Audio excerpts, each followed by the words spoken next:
Ayo, what's up? Welcome back dito sa ating channel dito sa Bob's TV. Alright, so tayo nagbabalik ulit mga babayan at ngayon ay pag-uusapan natin ang umiinit at tumataas na tensyon sa pagitan po ng Taiwan at ng China. At ito nga pong China meron pong mensahe dito sa Amerika mga kababayan. Medyo miinit po ang tension dyan. Gawa nga po ng pinalibutan ng Chinese warships at mga eroplano, mga fighter jets. Ito nga pong Taiwan mga kababayan. Tumataas at umiinit po ang tension ngayon dyan. At matapos po yan ng panunumpa ng kanilang bagong pinuno na si Lai Ching-te, kung di ako nagkakamali. Alright, so wag na natin patagalin ito. Pero syempre bago ang lahat, please don't forget to subscribe at pakilike na rin po ang ating video ngayon. Alright? At wag na natin patagalin, umpisahan na natin to. Let's go. The Chinese military surrounded Taiwan. China has encircled the island with warships and fighter jets. Is this China's last rehearsal before the final act? Okay, so ito, last rehearsal na daw po ba ito ng China? Okay, bago nga po yung final act. Okay, so yung final act na ito mga kababayan, yung sinasabi pong invasion ng Taiwan, o sasakupin po ng China itong Taiwan. Dahil nga po dito sa statement din galing sa balita dito sa China, sinasabi na preparation po ito dito sa pananakop po ng Taiwan. Nagpe-prepare po ang China na sakupin itong Taiwan mga kababayan. Okay? So ito po mga kababayan ay isang posibleng pagsimula ng isang malaking kaguluhan po. At dahil ngayon nakapwesto po ang mga warships at fighter jets ng China at nagsasagawa po sila ng kanilang mga exercises po dyan. Are we inching closer to the dreaded Taiwan War, or is there a hidden meaning in these war games? Okay, so China carries out mock air strikes and sea strikes. Is China rehearsing the Taiwan War? Ano sa palagay ninyo mga kababayan? Is the blockade of Taiwan meant to deter the United States? Let's start off with what we know so far. China has carried out mock air strikes, mock sea strikes. This has mostly been around Taiwan's Kinmen and Matsu Islands. Let's pull out a map for you and show you where these islands exactly are. China has sent heavily armed warplanes in the skies near Taiwan. The drills began this morning at 7:45 a.m. local time. It's meant to go on for 2 days. China is calling this drill a punishment. For whom, you ask? Okay, so punishment daw po ito ng China dito sa Taiwan. Dahil nga po itong Taiwan ay tinatawag nga po na breakaway province ng China. At ayaw po nilang magpasakop sa China mga kababayan. At yan nga po ang kinagagalit ng China. At sinasabi din dito sa balita tila nagpe-prepare ang China para ma-block ang puwersa ng Amerika. Talagang pinalilibutan na po nila itong Taiwan mga kababayan. Taiwan obviously. But what for? Separatist acts, says Beijing. Separatist acts daw mga kababayan. You see, in Taiwan, President Lai Ching-te has just been inaugurated. In his inauguration speech on Monday, Lai called on China to stop threatening Taiwan. And Beijing clearly did not take that well. Okay, so ayaw po ng ng Taiwan ng gulo. Sa sinasabi po dito ng kanilang presidente na si Lai Ching-te matapos itong maupo sa kanyang posisyon. At nanumpa mga kababayan doon sa kanyang speech, sinasabi po niya sa China na tigilan na yung pangaharas at panggugulo po sa Taiwan. The drills, you see, are a response. China says the drills are quote-unquote fully justified and necessary. But are they really? The Chinese state broadcaster is celebrating the drills as a quote-unquote powerful disciplinary action. Okay, so disciplinary action daw po ito sa Taiwan mga kababayan.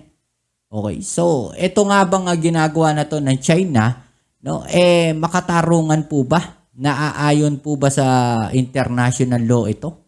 Gayong ang Taiwan po may sarili silang bansa, etong Taiwan mga kababayan, no, ay nakahiwalay po sa China. Kaya lang ini-insist po ng China yung kanilang one China policy. Okay? So yun po yung kinagagalit ng China dahil kiniklaim nila na yung Taiwan ay kanila po. No? At ito pong ganitong klaseng senaryo at ganitong pag-uugali ay pwede rin pong gawin ng China sa Pilipinas. No, lalong-lalo na diyan sa issue natin sa West Philippine Sea, di ba? You don't need me to tell you that this is a clear provocation. What you have here is China flexing its muscle.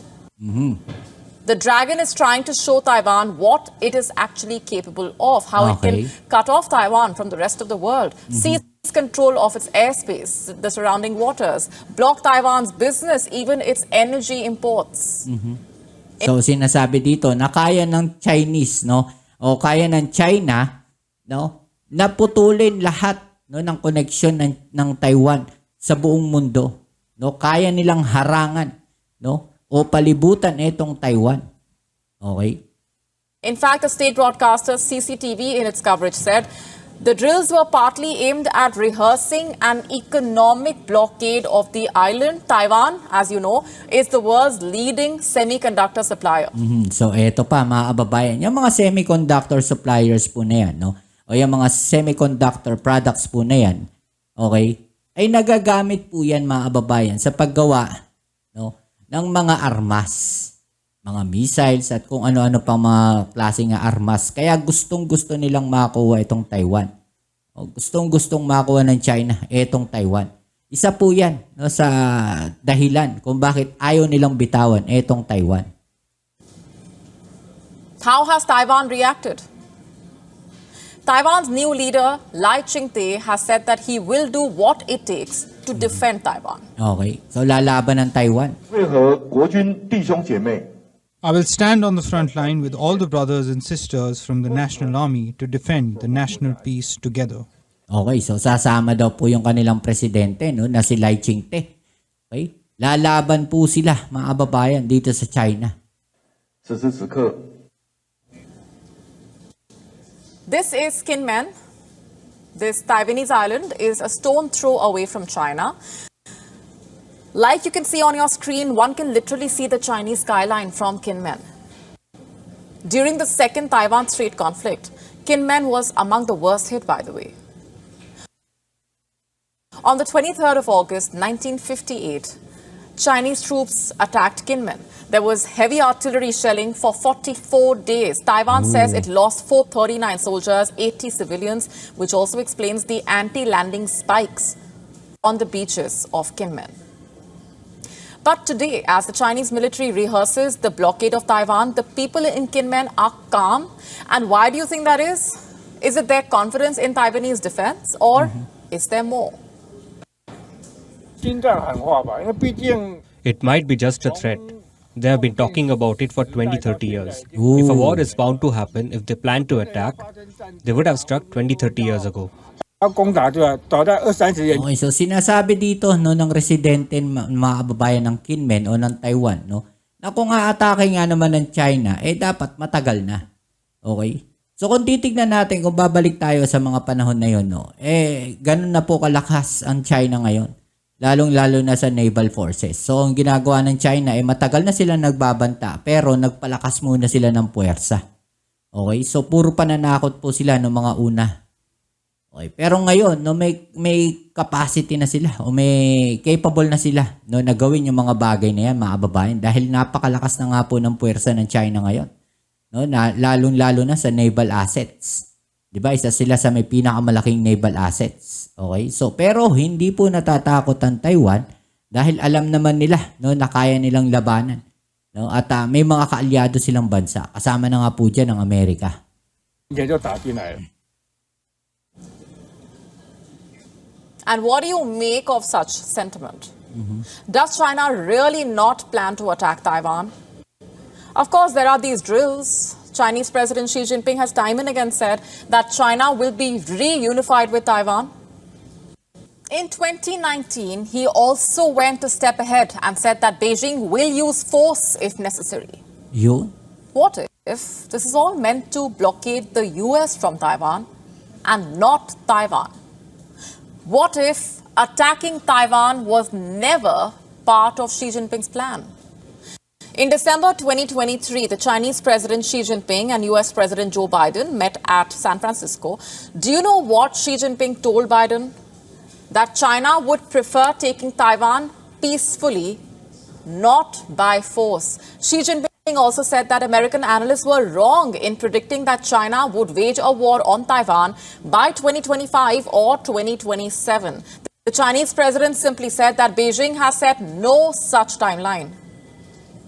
Beijing views Taiwan as a part of China, one country, two systems. Even the United Nations does not recognize Taiwan as a separate country. Same with the United States. Washington switched its diplomatic recognition from Taiwan to China in 1979. Back to the question. Does China really want to wage a war against Taiwan? Experts believe Xi Jinping does not want to risk being seen as a leader waging a war against his own people. Number two, a war against Taiwan will be devastating for the island's business. Like we told you, Taiwan is a semiconductor exporter. China, of all the countries, understands the importance of semiconductors. Yun, yung sinasabi After all, natin. Beijing is betting big on technology. So what really are these drills all about? Are they meant to blockade American presence in the waters around Taiwan? Do you know when was the last time China announced such a drill? It was last August. Right after Lai, who was then the vice president, stopped over in the US on his way to Paraguay. The US is Taiwan's most important ally, by the way. It is also Taiwan's supplier of military hardware. Time and again, the US President Joe Biden has vowed to defend Taiwan should China invade the island. The US, as you already know, is not China's best friend. Last year, in April, China was once again seen practicing the blockade of Taiwan. It was right after Taiwan's then President, Tsai Ing-wen, met then US House Speaker Kevin McCarthy in California. And back to the question, are these drills meant to blockade the US? The latest comment of the Chinese Foreign Ministry spokesperson only adds weight to this theory. Alright, so yung mga kababayan, no? Ay, anong masasabi ninyo sa mga balita na to? I-comment daw nyo dyan sa ibaba ang inyong mga opinion na atin niyang pag-usapan. Alright, so yan muli. Maraming salamat sa lahat ng mga patuloy na nakasuporta dito sa ating channel. At kung bago ka pa lang, please don't forget to subscribe, like, share, at comment dyan sa comment section. Kita-kits tayo sa ating next video upload. Ito muli ang inyong Kuya Mobs sa Mobs TV. Peace. I'm out.